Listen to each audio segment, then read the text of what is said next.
Welcome viewers, this is CA Niranjan O. This video is for how to use LaserVision for GSTR 2A reconciliation. LaserVision uses .json files of 2A data.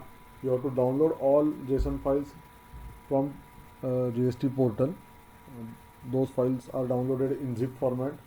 You have to unzip file one by one, and you have to rename those files with different names. Like you can have file number 1, 2, 3, or file April, May, June in a so the basic requirement is there should be different name for each file.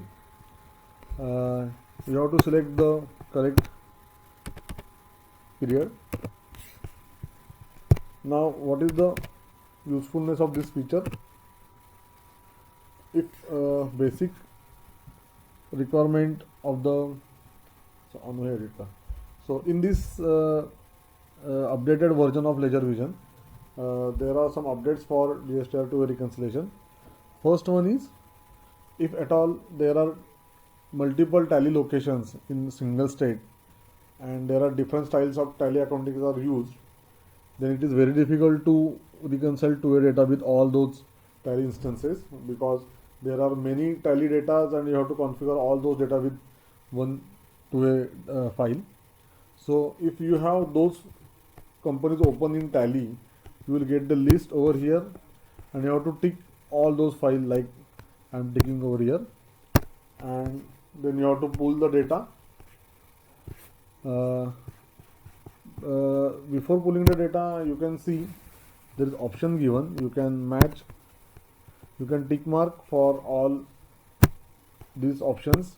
Why these options are given? Because normally we have seen many times accountants never enter entire invoice number.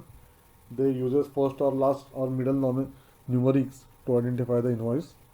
So LaserVision is trained, it captures the matching numerical data and shows the probable match from 2A reconciliation.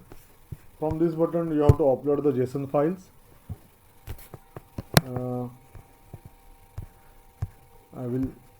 So this is the JSON file folder. I will be uploading edit करा बोलतात JSON files. So I will be uploading JSON files. It is kept. I have to select the folder where the JSON files are kept, and then JSON files will be pulled by Tally, pulled by LaserVision, and I am going for configuration. Now, one difference here is you can select those companies you want to configure again, or you want to pull the tally data if you have not pulled previously. You can pull tally data from here.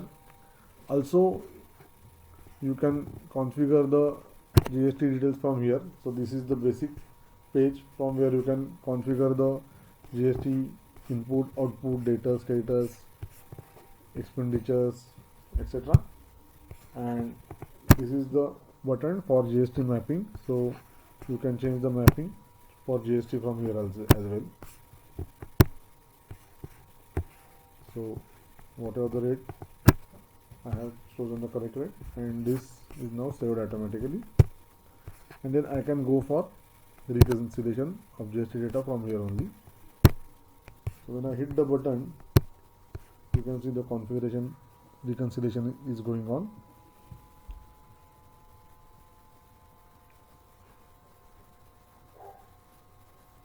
So this is how you have to configure the details, and you will get the data. There are 4 status given. One is either GST or PAN number should be there in tally. If that is not there, then first status is GST or PAN not found. Then match is the status, mismatch is the status, and probable match is the status. So this is the result. There are 2 results given. One is for reconciliation and another is for in tally and not in JSON. So this is month-wise report is there. So these are the months. This is for January, February, March, etc. are there, and these are the status.